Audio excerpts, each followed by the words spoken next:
right. Okay, looks like it's recording. The eagle Okay. landed.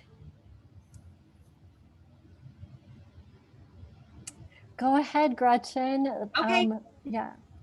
great. I'm Dr. Gretchen Rumor. I'm the chair of the English department at Aquinas College, and I'd like to formally welcome you to our 2020-2021 Contemporary Writers Series season, and our first author of the spring 2021 semester. Jessie Chaffee is the author of Florence and Ecstasy, and I just want to point out that her works have been published in Italy, in Czech, in Russian, or in Italian, in Czech, in Russian, in Poland, in Turkish. And I just want to point out that even in the midst of a national pandemic, where we are grounded, we can't be traveling, we have to fill out paperwork when we've gone anywhere. She is still practicing this idea of communication of meaningful words without borders. Even in the midst of these travel restrictions, she's here with us at Aquinas College. And just a spoiler from earlier today, I got a text from Dr. Mancia who said that he believes that her lunchtime talk was one of the best that he has seen among the Contemporary Writers Series lunchtime workshops. So yeah, so anyway, Jessie, we are so pleased to have you here, and I believe that Elizabeth is going to give you a formal introduction. So welcome everyone, welcome Jessie, and please post your questions in the chat, post them throughout Jessie's presentation, and I will keep track of them, and we'll go ahead and ask those questions at the end. Thank you. All right, good evening, everyone. I'm really thrilled to be here with you all tonight, introducing Jessie Chaffee as part of our Contemporary Writers Series. Her work has been featured in Literary Hub, Electric Literature, The Florentine, Global City Review, and more. In 2014, she was awarded a Fulbright grant to write her debut novel, Florence and Ecstasy, as the writer-in-residence at Florence University of the Arts. The book was published in 2017 in a number of countries, including, as Gretchen mentioned, Italy, the Czech Republic, Turkey, Poland, and Romania. Florence and Ecstasy was recommended in the Atlantic and the San Francisco Chronicle's Best of 2017 list, among others. Today, she lives in New York City and works as a contributing writer at Words Without Borders, an online international literature magazine. Truly an international writer. When I read Florence and Ecstasy myself in preparation for tonight's event, I was struck by one of its first passages. I'd like to share several lines with you before we begin, and I hope that I'm not stealing any of your reading, Jessie. I wait, as I do every morning, for the sun to come into view. When it does, it shines at such an angle that the hidden city emerges. I no longer see edges and perimeters. Instead, the roof tiles, drain pipes, plaster walls, cobblestones, and glass panes become a single canvas for the pattern drawn by this glow. All I see is the pattern etched in light and shadow. I am in a new place, unmarked and alive. This moment is an answer, a stopping point. This morning is every morning. And beautiful as this passage is on its own, the excerpt also seemed to me representative of our experiences as readers and as writers. Each time we enter a written work, we find the kind of light in which the hidden city of our own lives emerges. So together in that pursuit tonight, please join me in welcoming Jessie Chaffee, reading from Florence and Ecstasy. Thank you. Thank you so much. Thank you so much, Dr. Rumor, for that generous introduction. And thank you, Elizabeth, for that introduction and for your beautiful reflection. One of the, I think, great pleasures of writing a book is getting to hear what other people see in it and find in it. And I love what you took from that passage. That was so beautifully said. So thank you. Thank you all for being here and for having me. I do wish that I could be there with you in person, but I'm glad to be here virtually. I want to thank Shelley Rotschafer for organizing all of this so beautifully and making it a really meaningful and substantive visit, even when it became clear that we'd have to make it virtual. I've so appreciated all of the communication throughout. And thank you to Dan Mancia for having me in his class today and helping me to prepare for that and work with his students, which was a real pleasure. I was so impressed, as I said earlier, by the writing that I heard in that class as well. And thank you to Lana Laframboise, who I know has been helping us behind the scenes throughout the day too. So thank you all for being here and for having me. I'm very excited to be reading from and discussing Florence and Ecstasy with you. And as I'd mentioned to Shelley a few days ago, Michigan has a special place in my heart when it comes to this book, because I worked on Florence and Ecstasy at the Oxbow Artist Residency in Saugatuck, Michigan, not too far from Grand Rapids. So that was part of the development of the book for me. And then I came back to Michigan for the Harbor Springs Festival of the Book, a little further afield. So I'm a big fan of Michigan, and it's done a lot for me and my book and been a part of the life of this book. So I'm very glad to continue that tonight with you all. Tonight, as I'm reading from and discussing Florence and Ecstasy, I'm going to discuss in particular how the city of Florence changed for me in the writing of the novel. Florence and Italy certainly are places that are familiar to many people through writing, through film, through art and art history and history, through popular culture. If you're watching Stanley Tucci's new series about finding food in different parts of Italy. So it's a familiar country, and Florence is a very famous, familiar city. And I've been fortunate to spend time there over the last 2 decades. First, when I was a college student myself, and I studied abroad there for a semester. Then I went back as a visitor whenever I could. And then once I'd started Florence and Ecstasy and realized that the medieval and Renaissance mystical saints who play a role in the book were going to be a part of the story, I applied for a Fulbright grant and was fortunate to get a Fulbright grant to live in Florence for a year to complete that research and to finish the book. One of the things that I love about Florence is that even though it's a famous city and a city that is in some ways unchanging and preserved in the Renaissance, like all cities and all places, it has hidden layers. And once you see those layers in its history and in the present, it alters the way that you see the city. And so, in that sense, it's a city I think that's always changing because it has such a rich, layered history and present.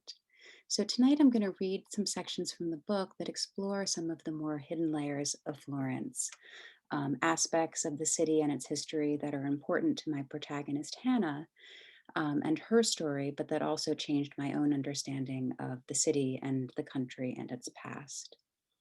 To give you a bit of background on the book, Florence and Ecstasy is narrated by Hannah, an American art historian who has fled to Florence following a number of challenges in her own life, including an eating disorder that has cost her her job at an art museum in Boston, along with many of her relationships. Florence is a place that's filled with beauty and vitality and history and food. And so it's a complex place for Hannah, who's struggling with her history and her identity and her relationship to food and her own body. I'm going to read 4 sections from the novel, part of the prologue, though a different part than what Elizabeth shared, a part of the first chapter in which Hannah joins a rowing club.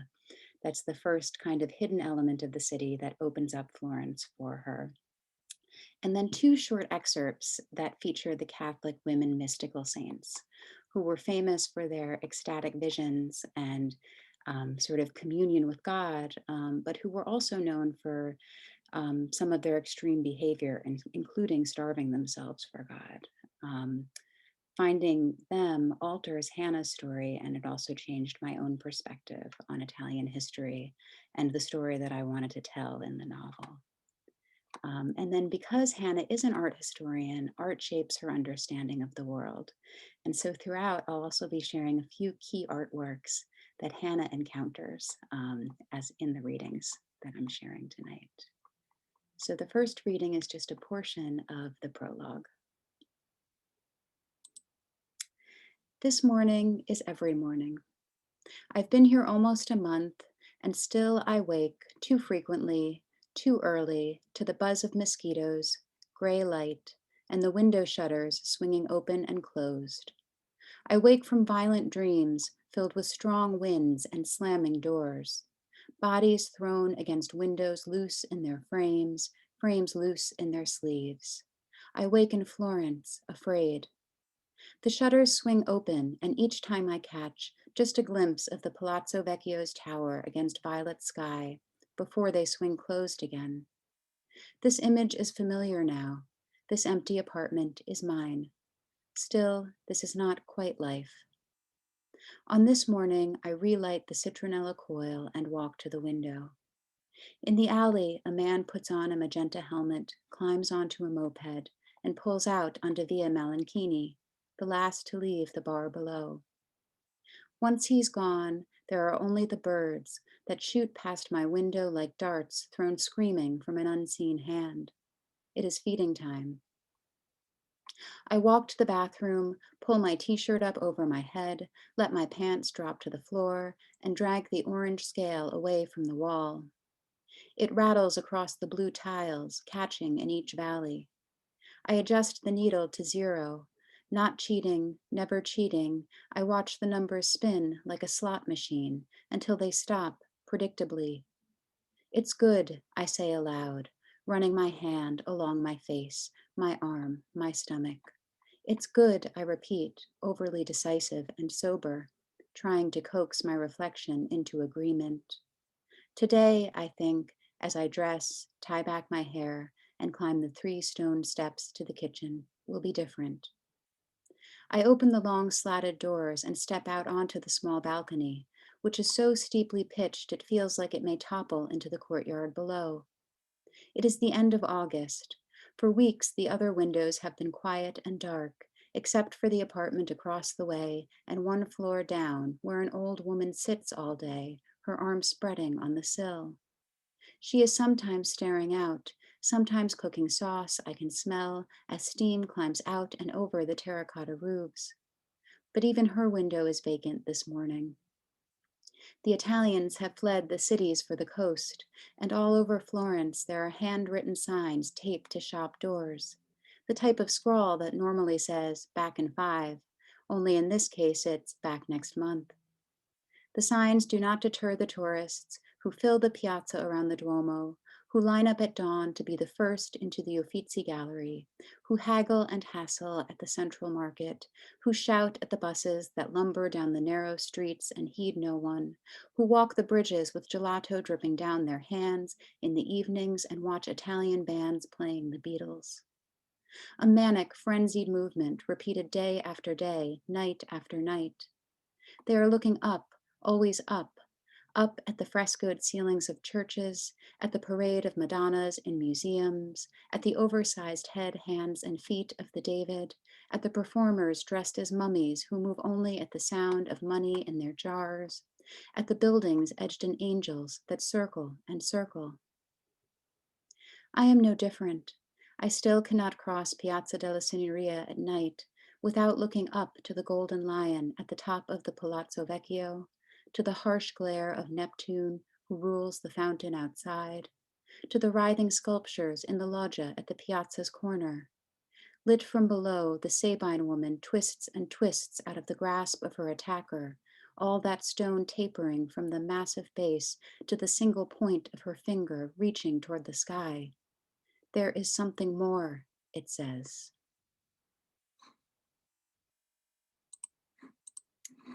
So that's where Hannah begins the book. And I'd like to share, if Zoom will cooperate, just that image that I mentioned at the end of the prologue. Are people able to see the screen that I've shared? Great, thank you. So that sculpture is John Bologna's The Rape of the Sabine Women. And it's located in one of the main squares in Florence. You can see it over here at the corner of this loggia. And in the sculpture, there are 3 figures. There's an old man who is crushed under the foot of a young man who has a young woman in his grip, and she's reaching upwards and trying to break free of him. I love this sculpture because though it's a horrifying story of a rape, it's an incredibly powerful and beautiful piece of artwork. The way that the bodies are circling and twisting until you arrive at that highest point, the young woman's finger pointing upward. And for Hannah, this gesture um, suggests that there's something beyond perhaps her entrapment. And for my protagonist who is trying to break free of her own kind of prison of addiction.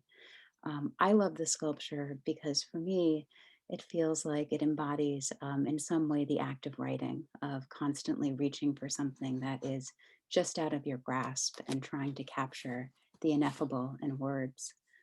And I was very fortunate that in working with the designer of the book cover, she ended up using this sculpture for the cover of Florence and Ecstasy, which was meaningful to me and to the story.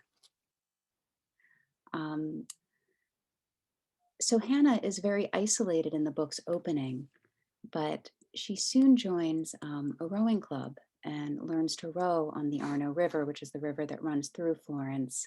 And here you can see the famous bridge, the Ponte Vecchio, the old bridge. And this is kind of the first hidden place that opens up the city for her. And one of the things that's interesting about this rowing club, and you can see it here on the banks of the Arno, is that it's located directly beneath, going in this direction, the Uffizi Gallery, which is one of Florence's most famous museums that holds hundreds and hundreds and thousands of works of art from the Middle Ages and Renaissance, including Botticelli's Birth of Venus and Primavera. So it's one of the most visited places in Florence. And then just below it, there's this small rowing club, which is a really local community and a community that Hannah becomes a part of.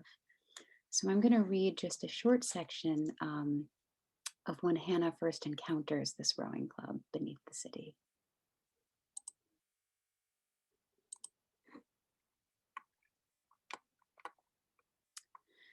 Every morning I walk, circling the bones of Florence, treading a well-worn path through the bodies of transients to whom I am invisible. Today I walk until my skin is on fire and my legs are slick and shaking, until I'm ill with the smell of sewage that the heat pulls from every crevice, until I grow dizzy and my mind grows numb, and I arrive at the place where I always end these walks, by the wall of the Arno River at the city's center. I lean into it, feel the heat coming off the stone, feel the bodies pressing against me as people burrow in to snap photos of the Ponte Vecchio, their cameras storing the same image again and again. The rowing club sits on a narrow embankment in the bridge's shadow. It is a launching point for the boats that, even in this heat, cut lines up and down the lazy Arno. For days I've watched from this perch the young Italian men carry skulls down to the river.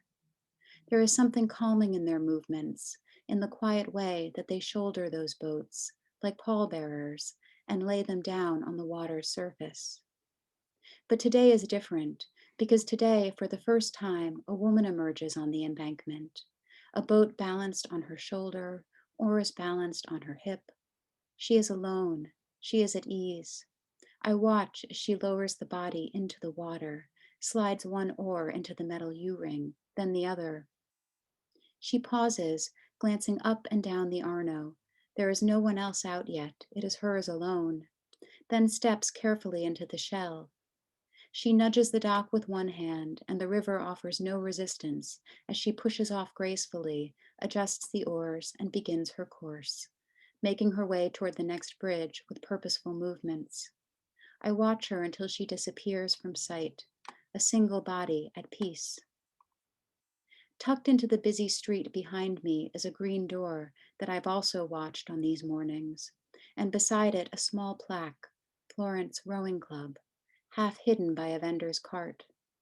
To the right is the long courtyard framed by the arms of the Uffizi Gallery. To the left is this green door. I inhale sharply and cross the street, but before I reach it, the door swings open with a rush of cool air, and a group of teenagers clambers out, jostling by me with a chorus of permesso, scusi, permesso. Another figure is behind them, a man, tall, with dark hair brushed back. Attenzione ragazzi, he calls as they disappear down the street in an explosion of sound. Scusi, eh? He says to me, his hand propping the door. The skin gathers around his eyes and bursts as his cheekbones stretch to accommodate an expansive smile. I feel surrounded by it. Dove va? Where are you going? I look past him into the darkness, my face hot from my walk. Vorrei. I put my arms out to my surroundings, foolish, and I can smell my sweat now. It smells sour to me, acrid, like an infection. It has for months, and I don't know if it's my sense or the odor that has changed.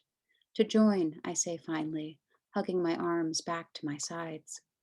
Va bene, the man says and chuckles. He pushes the door open wider. Allora, you must speak with Stefano. Grazie, I mumble, scooting past him into the dark foyer. Certo, arrivederla, signora, arrivederla.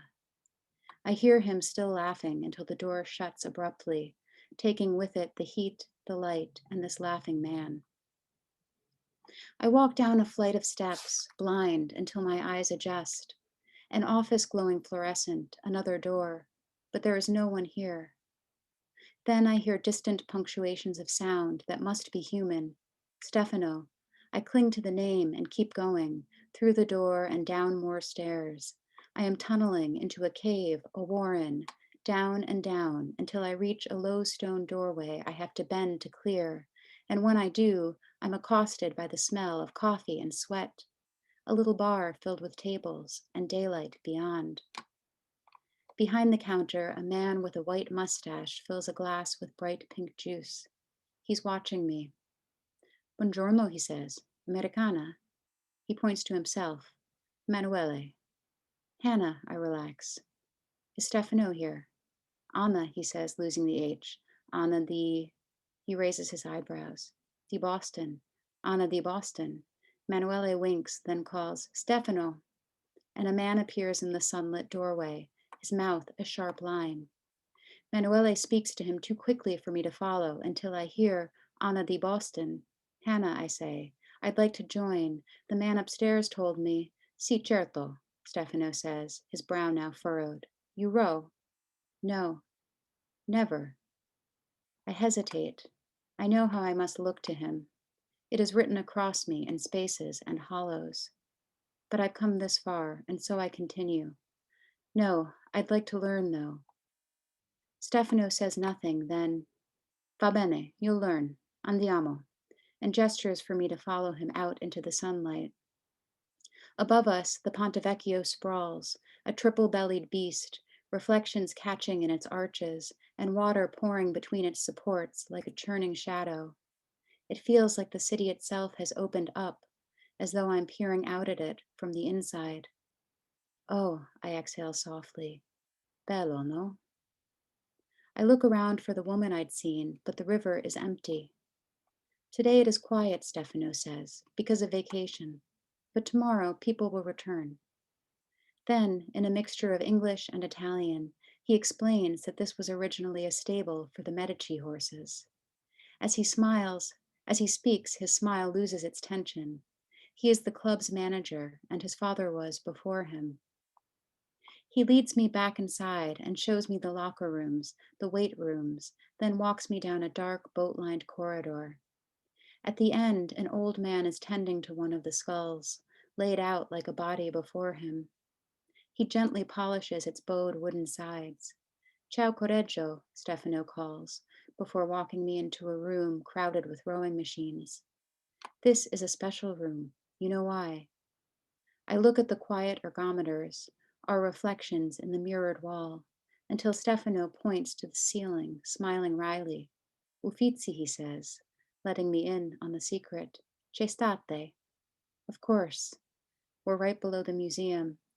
I imagine the crowds wandering the galleries above, and that could be me, had been me, and yet in a month, a day, a single afternoon, you can become something new, can become undone, but also transformed.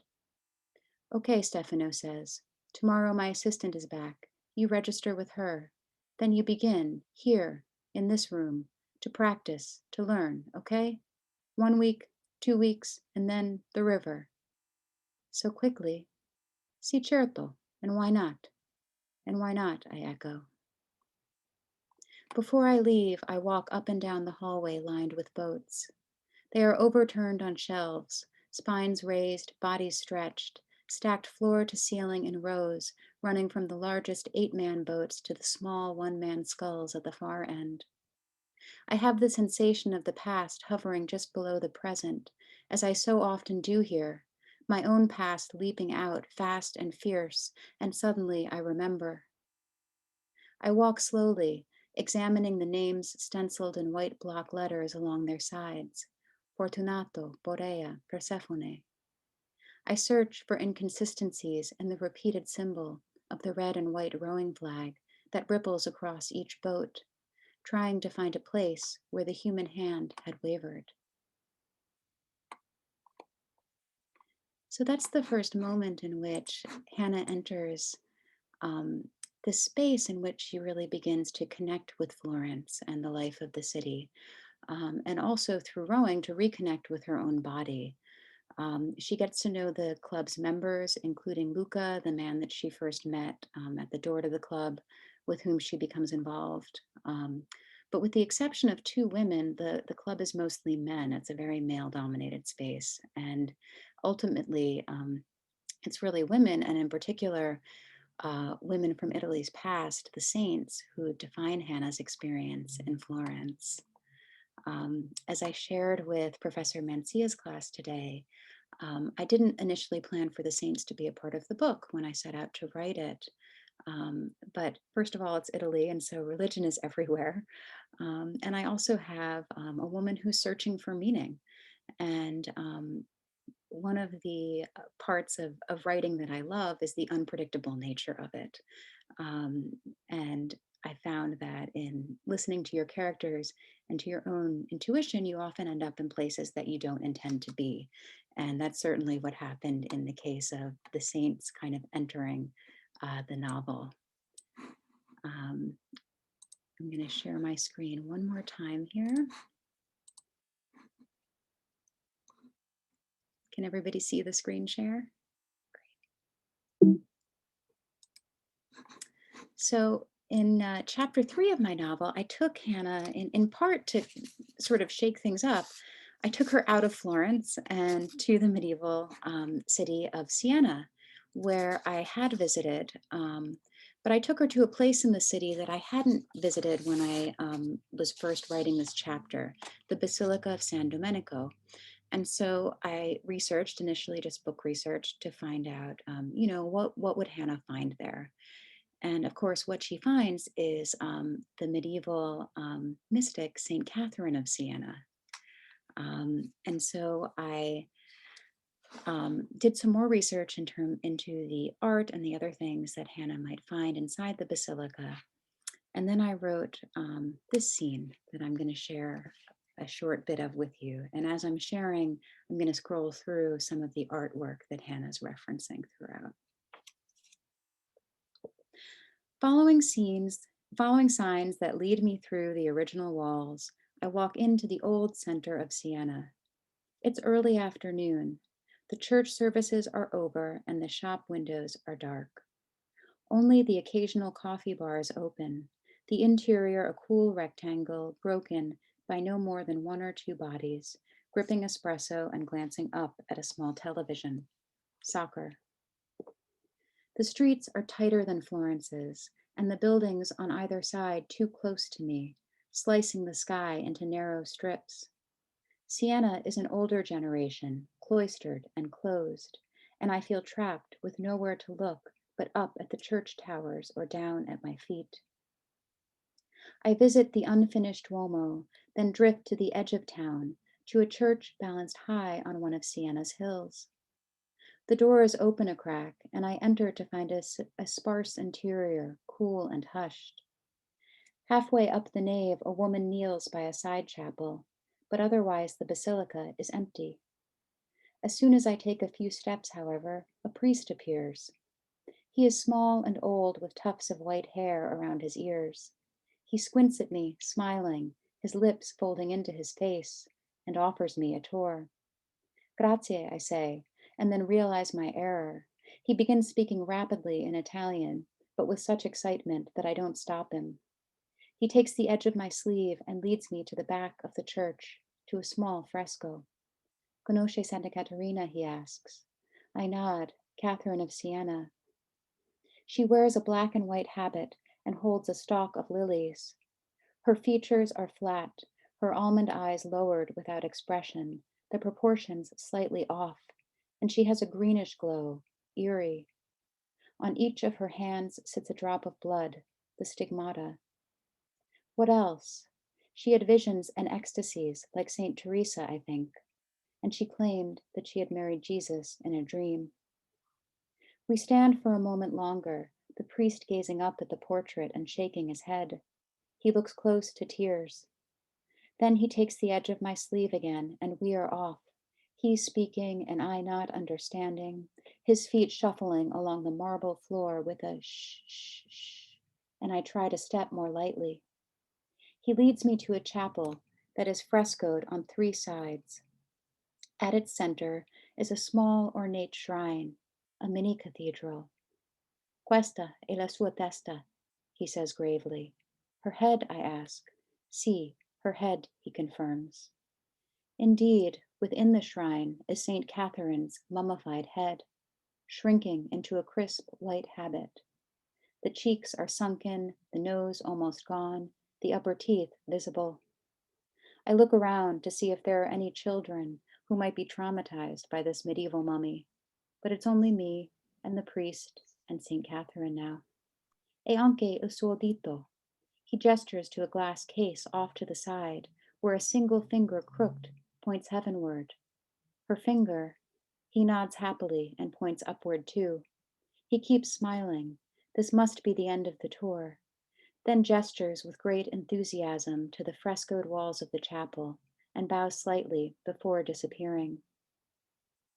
I leave the dismembered saint to herself and look at the frescoes, which piece together Catherine's life. These images are more relatable. They have perspective and expression, and instead of a blank background, Catherine is out in the city, architecture and landscape behind her. In one image, she is collapsed, receiving the stigmata. She looks upward in ecstasy, her body not her own. On another wall, she prays for a man's soul as he is executed. His head, like hers, has been torn from its body. The third fresco stops me short. Saint Catherine, right hand raised, stands over a young woman possessed by demons. A crowd has formed, but people peer at her from behind pillars or hide their faces, shrinking back from the scene. Only Saint Catherine is calm, her eyes down, her raised hand unmoving.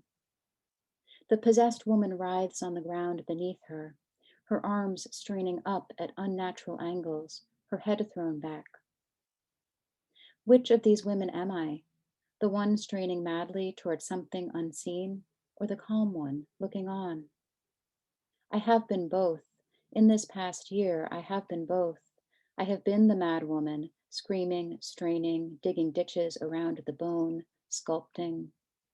When did this start? My sister's voice, a flat note as she watched me disappear, and still I could not stop digging, could not stop sculpting. But I was not mad. I was calm. She couldn't see that I was not only taking away. I was reaching for something. I was creating. I stand for what must be a long time in the little chapel in front of this fresco. Catherine's face belies nothing as she gazes at the possessed woman, but even the saint, I decide, was more than her patient reserve. I look at the first painting of Catherine in ecstasy, and then back to the image of this writhing woman. They seem the same, and I wonder if, in looking at this mad woman, Saint Catherine recognized herself, frozen in one of her ecstasies, envisioning. Of course, she had been told that the woman was inhabited by an evil being, not God. Still, it seems to me that Catherine is looking in a mirror, and I wonder if she realized this, and if it struck her as odd that she had been asked to heal her own reflection.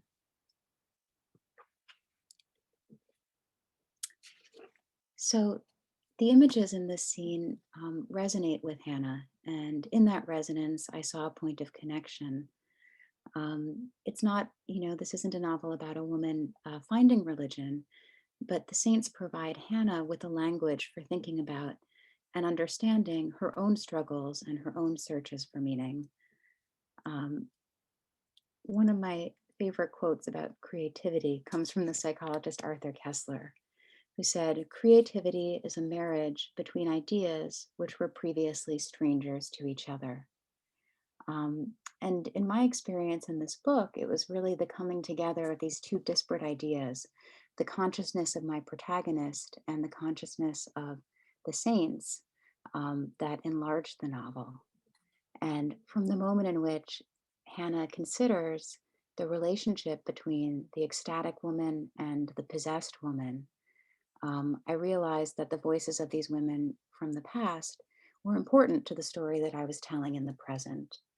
And that what I wanted to write was not only about Hannah's experience with an eating disorder, with losing herself, with searching for meaning through denial, but the longer history of women's contention with their bodies and spirits and their desire for autonomy and their battles to control their own narratives. And so I began researching the medieval and Renaissance mystical saints, initially doing book research and then with the support of a Fulbright in Italy. And what I found was that there were hundreds of them, and many of them were celebrities in their time, but most of them, unlike St. Catherine, are no longer spoken about, in spite of the fact that many of them left a legacy, either in their own writing or accounts given to confessors. And the more that I learned, the more that the women who undergird Italy's history really emerged for me. And for example, in Florence, underneath the central Duomo, there is the original church that was dedicated to an earlier Christian martyr, Santa Reparata, and was constructed in the 3rd century. When in the 13th century, the Duomo was built, it was built on top of that older church and rededicated to a different saint, the Virgin Mary. And Santa Reparata was kind of forgotten in that moment. Another woman who emerged for me in the history of Florence was Maria Madeleine de Patsy, who was local to Florence. She came from one of Florence's wealthiest families, the Patsy family, who's also known for the Patsy conspiracy, in which they plotted to execute members of the Medici family in an attempt to replace them. It was a failed attempt. So Maria Madeleine de Patsy comes from that family. She was known for her extreme behavior. She had her first vision at age 12 and joined the Carmelite monastery of Santa Maria degli Angeli at age 16. And it's now this church, San Frediano in Cestello, which I was very familiar with having been in Florence, but I never knew until I was doing this research about the history of Maria Madeleine de Patsy in that space. And in fact, in the convent that adjoins it, there's a little plaque up that says, "In this room lived and died Maria Madeleine de Patsy, lover of the love of Christ." So for Hannah, in the same way that the rowing club changes her understanding of Florence, as she begins to learn about the saints, their stories change the way that she sees the city.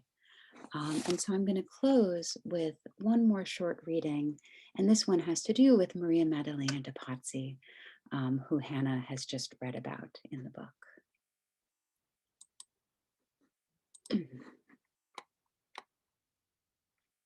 All week, the saints circle my thoughts, informing my memories and insinuating themselves into my dreams. In the evenings, I row, but I don't see anyone I know, and without the reality of conversation, there are only their voices. Even when Luca calls one night, I have trouble connecting. His voice sounds far away and my own unfamiliar. And I remember that feeling of disappearing when all other voices became distant until there was only one voice urging me forward, prodding me on. And then there are the reminders. They are everywhere in Florence, in the streets named for these women, in the bells that ring continually on the hour and half hour, in anything that catches my eye and drags my gaze up.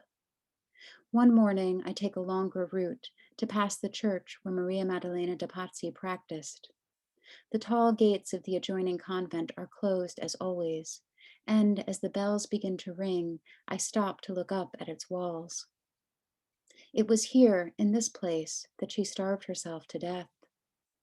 Her ecstasies, or her raptures, as her sisters called them, could last for days on end, during which she would roam the convent like a somnambulist, physically acting out what she was experiencing. On one of her late night wanderings, she found her way to the church's tower, in a state of hysteria, her sisters wrote, where she began to ring the same bells that stopped me here, ringing ceaselessly, evenly, stubbornly, chanting, "Love itself is not loved," each tone intoning a word of that repeated phrase, "Love itself is not loved." She said it again and again, in rapture, but with clarity, hysterical clarity. Love itself is not loved. I listened to the metallic clanging and clamoring of the bells, filled with the sound and then empty in its echo, until they begin to resemble weeping. Love itself is not loved. I close my eyes. The sound licks at my skin, pulls me up, and the words change form, become, "Are you searching for? Are you searching for?" And for just a moment more, the bells, the words, the cloistered voices of all those pallid virgins cry within me. So I'll stop there, but I look forward to any and all questions, and to hearing what you have questions about in terms of the book or writing or telling history. Thank you, Jessie. I was under your spell the whole time, Thank you so much. especially when we can't travel right now. It's like to see the pictures and hear more. Okay, so here's a question. You mentioned, Jessie, how religion was originally not involved in your plans. Mhm. What impacts has adding the spirituality aspect had on the book overall?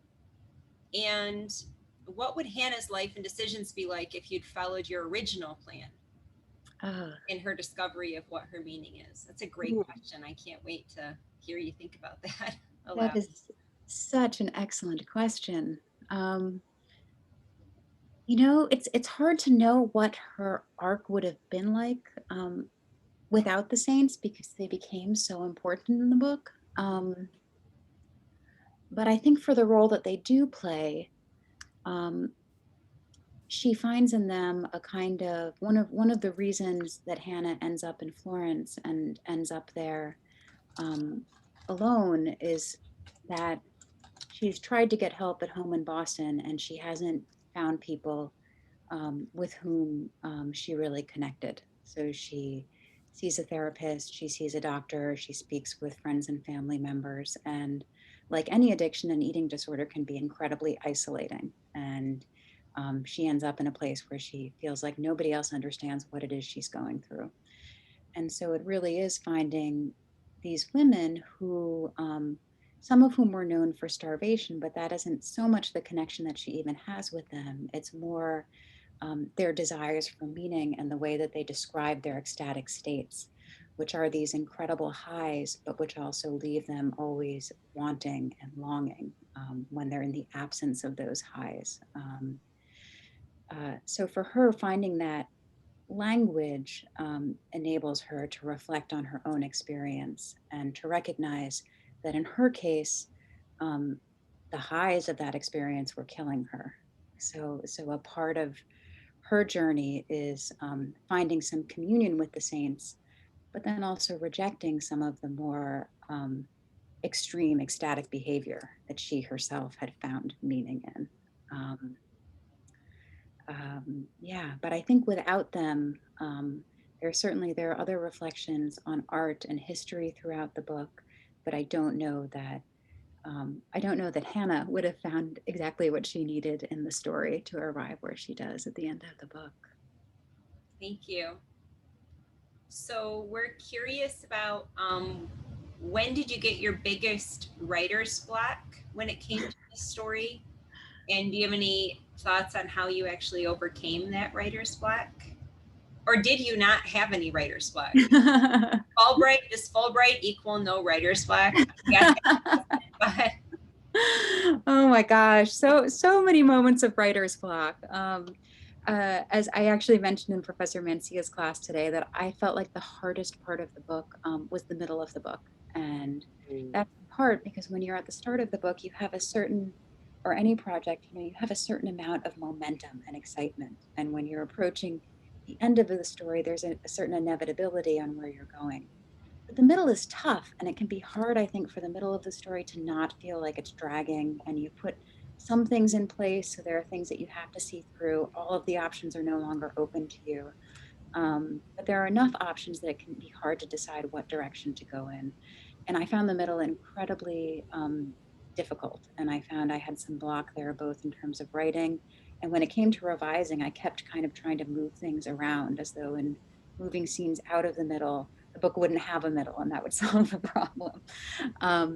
But what, in order to help writer's block, I mean, part of it is just taking the pressure off. And so if I come to the table and know, you know, I'm just going to sit here for a certain amount of time, and if nothing comes out, that's okay. I think taking the pressure off can help. I think prompts can help a lot. Can help a lot. I'm part of a weekly group with writers on Zoom. That's a generative writing group where we respond to really short prompts. And sometimes those prompts have to do with the projects that we're working on. We can take them in that direction, but we don't have to. So I think sometimes using prompts, I think going for walks and listening to music and getting your mind out of whatever it is you're doing can also really help. that's great advice. I tell my students that marshmallows are a good thing to eat with rice. I love that. We have a Hannah who asked how you chose the main character's name. Oh, that's a great question too. Character names are so hard. Whenever I'm writing, I actually have like some books of baby names to flip through to come up with ideas. But in part, I chose Hannah because I wanted, first of all, a name. At the time, I wasn't close to any Hannahs, and so I didn't want anybody to think I'd written them into the book. Um, but I liked that the name can be read the same, you know, backwards and forwards, that it's a palindromic name. And I liked the sound of it. Um, and because she's in Italy, I liked that it would be a name that Italians would be pronouncing too slightly differently. But there's a certain musicality to it. Great. But I think names are hard. Yeah. Yeah. We have a question. Can you say a little bit more about this quote? Love itself is not loved. Oh, that's such an excellent question. Yeah, I think for me, when looking at that, it's interesting. A lot of the saints, and a couple in particular, Maria Madeleine de Patsy and Angela Foligno, talk a lot about love, and when they describe their ecstasies, they are these almost like Teresa of Avila, like orgasmic descriptions. They're super sensual, and but to me, that quote speaks to the idea that there's this kind of full giving yourself up for this thing that may or may not be returned, that there's also this, you're also left wanting in it. So that's how I read the book. It's this sort of state of perpetual wanting where you can sort of never fully get to the place that you're reaching for. I think we have time for one more question. So I'll ask, when writing the visuals, how did you work to bring Florence to life to those who had never lived or been there? And what was the theme that you wanted to keep in sharing these visuals? Yeah. I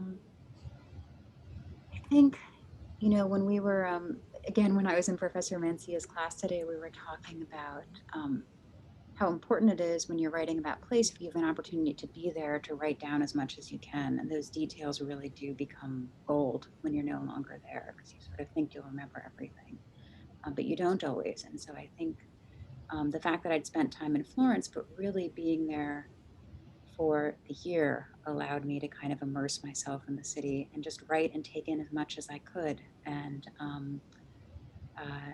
to take in as much as I could of what you might not ordinarily see in the city too. So trying to get off the sort of beaten path myself to bring some of those other spaces to light. I think what I most hoped people would take from the city in writing about it is its complexity. So I didn't want this to be a book in which, you know, an American woman goes somewhere and the place heals her, right? For Hannah, Florence isn't a sort of capital A answer. It's a place that has its own complications. And that's a part of her experience too. But I really wanted to present as much as I could the complexity of the city, as it is for visitors, as it is for people who live there. Okay, hold it like this. Who deal with an extremely touristed city. And I think finally, I also wanted to capture the way in which when you're there, there's this sense of you have the contemporary city and things moving forward. And yet, as Hannah mentions when she goes into the rowing club, you also have this palpable sense of the history that's always there.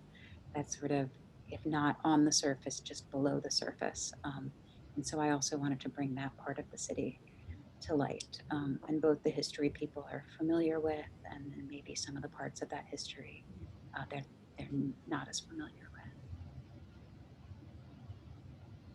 Jessie, thank you so much for so graciously sharing Florence with us and the Saints, and, for just bringing us some hope and some joy this evening, and for being our first contemporary author of the year. Thank you so much. Thank you so much, Dr. Rumor, and thank you everybody for being here this evening with me and for inviting me into the community. It's really been a pleasure. So Thank you. Thank appreciate you. every part of it, and it was also a real joy for me during not having left my apartment a whole lot Right. the last year to spend some time preparing and to get to travel to Florence myself a bit, and also to travel to be with you all tonight. So, good. Thank you so much. It's been Thank you. And to the rest of you, and also to Jessie, feel free to check our social media, especially our Facebook page, for information on upcoming events. And Jessie, hopefully you can stick around and read the comments from some of our listeners. Rave reviews tonight. So anyways, thank you to all who attended, and I believe that a recording will be posted if you'd like to watch this again or share it with others. So thank you. Thank you. Thank you. Thank you all.